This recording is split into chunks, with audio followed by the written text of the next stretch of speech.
how can we make companies more resilient with climate change?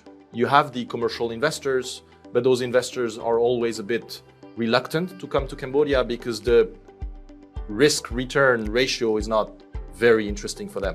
We have a way to minimize the risk for them. When you see the challenges in Cambodia, but you go through those programs, you understand that many countries are facing the same issues.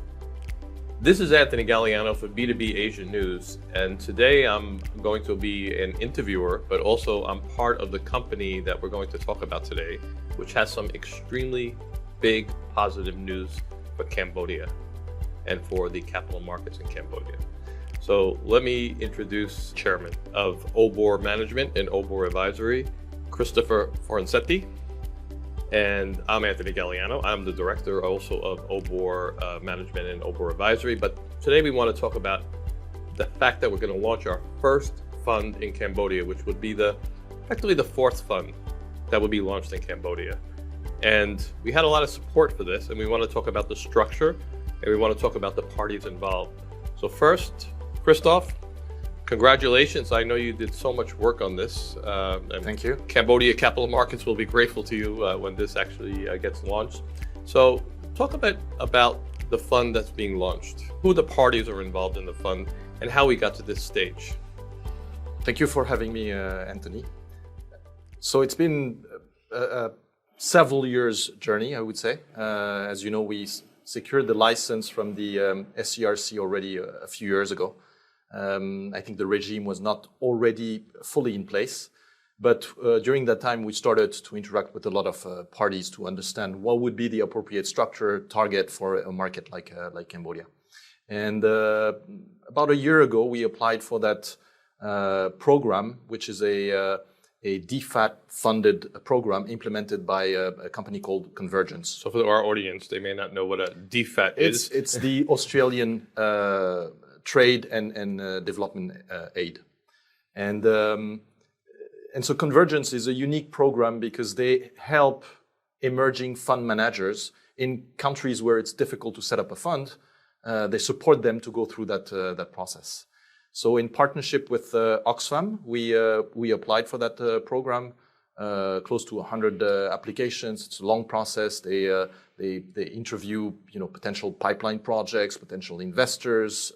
It's a lot of documentation, but it's quite interesting because you go through really all the details, the mechanics of your fund, and in the end, through different phases, we were selected. We won, and so now we have the support, including financial, non-financial, to assess, scope, and start the fund. In what geographies and sectors will the fund invest in? It's a climate fund. It's focused on SMEs, which are it's really the segment of companies that doesn't get access to funding. So in most of those countries, as you know, the capital markets are still nascent. So there's no support at the different stages of development of the companies. So SMEs usually don't have access to finance. And this is really to be able to provide equity for the best companies in that segment. And so there's a climate angle, but we've kept it as large as possible. So it's mitigation and adaptation. Mitigation being reduction or removal of CO2 emissions, and adaptation being how can we make companies more resilient with climate change, especially since Cambodia and the other target countries. These countries are close to the equator, and actually they are the most impacted by climate change. And farmers, they have large population of farmers, increase of the temperature, heat, drought. They're subject to this. So addressing the financing part in the sectors where those companies will be the most affected is really the objective. And there's a gender component as well. Great news for Cambodia, because Cambodia is a geography in the fund. So the fund will start selecting investments in Cambodia. Yes. What do you see as potential investments in Cambodia? OBOR has been involved with really grooming SMEs over the years. We have a great database of SMEs that are active in the market, some of them in this sector. So where would you see us investing, OBOR investing initially in Cambodia? I see many potential companies. The main issue is still investment readiness because it's a lot of talented founders and teams. But in the end, they don't always have the governance that is required, the audited accounts, paying properly their taxes, the structure. So there's a bit of work, and that's where Oxfam will be quite interesting because with the technical assistance, they will be able to improve that for the companies that are in the pipeline. But in terms of sectors, I think it aligns very well with the national strategy of the government.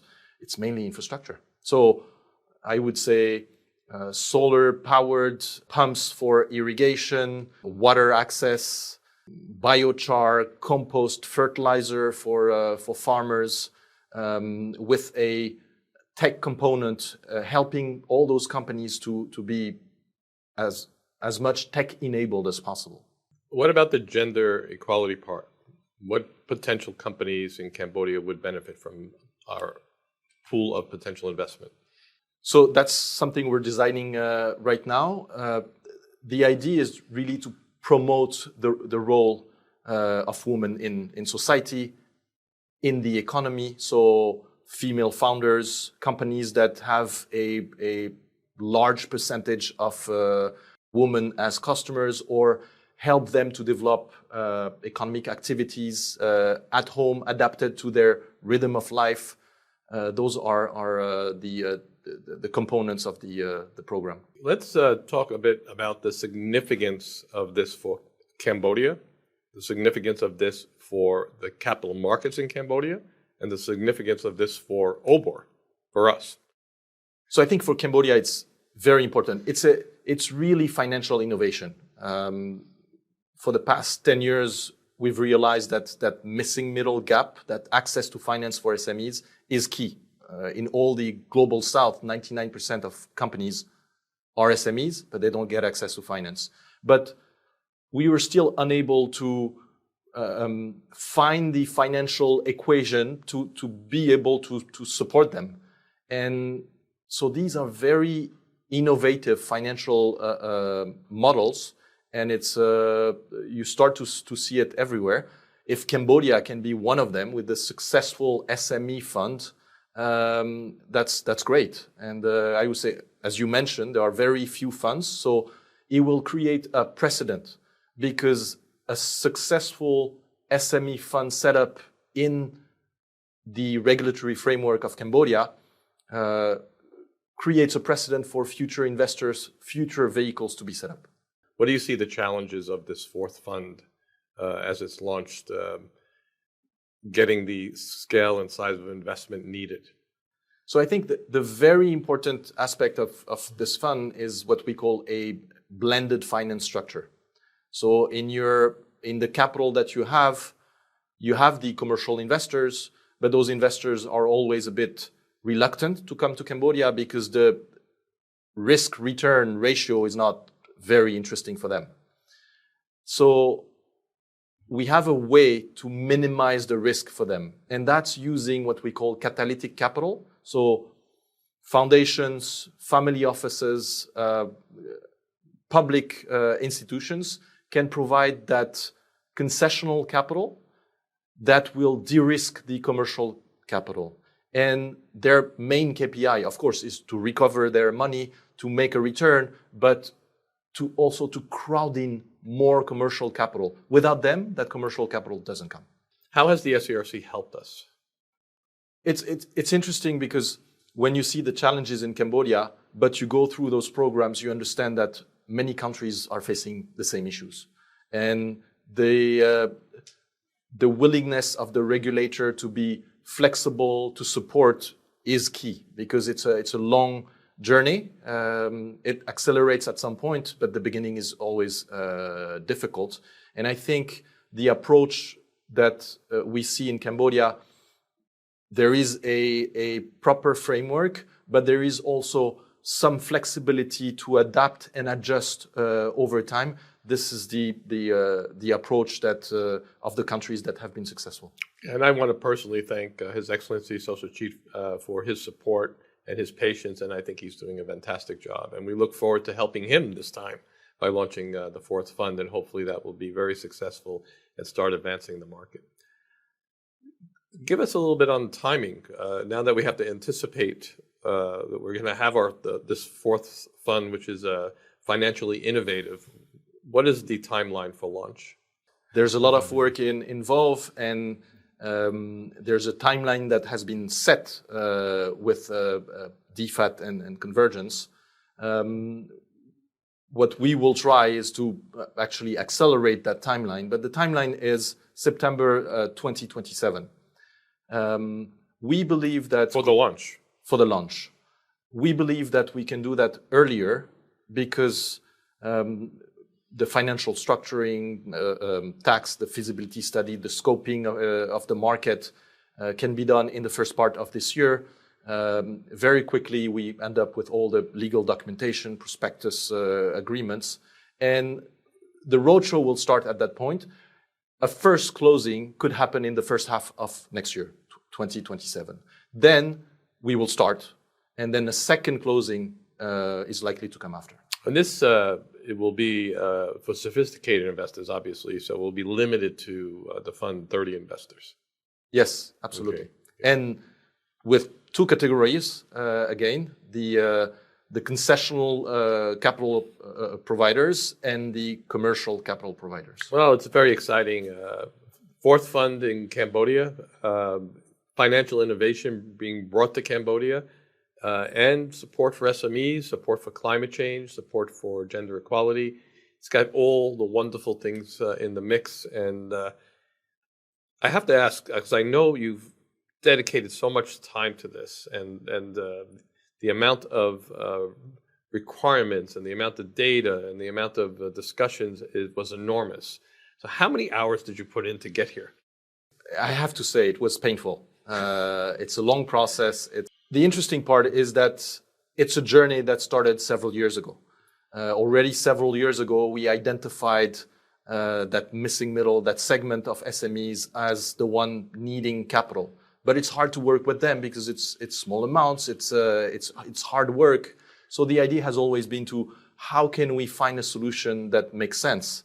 So we're not discovering that topic 6 months ago. It's building on several years of work in that specific space. And now we both have to get to work because we have to get this to launch stage and make it very successful and Exactly. make sure we get the investment. So we have another part of the group, which is called OBOR Advisory. And I want to take a little time to talk about what OBOR Advisory has been doing over the last couple of years here and how that's supported OBOR management. So OBOR Advisory is like a spin-off of a department that we developed to support SMEs. We understand very quickly that we wanted to invest in all those great SMEs, but the founder needed mentoring, the accounting was not properly done, the organization was great, the governance, those are requirements to be able to invest. So do you just stop considering that company, or you start helping that company? So we decided we could do that, and we developed a kind of methodology to support them. And we were okay to wait 6 months, 12 months before we could consider them for investment. And so that's how OBOR Advisory came. There is we talk a lot about investment readiness, but most of the time it's explaining to founders how to raise funds, having a proper deck and a data room. It's not enough. You actually need someone knowledgeable to get in the company, to work with the founder, to make sure that you deliver proper accounting, proper taxes, organization, governance, strategy. And this is something that you cannot do in a 2-month period. Well, this has been a really happy time for us, an exciting time for us. We are going to launch the fourth fund in Cambodia. So OBOR wants to take a lead in helping the development of the fund management market and helping the development of the capital markets. And this is just the start for us. So this has been Anthony Galliano with Christophe Forsinetti of OBOR Advisory, OBOR Management, discussing the fourth fund that's going to be launched in Cambodia, financial innovation on top of that. And we look forward to the session when we actually launch. But in the meantime, watch this space.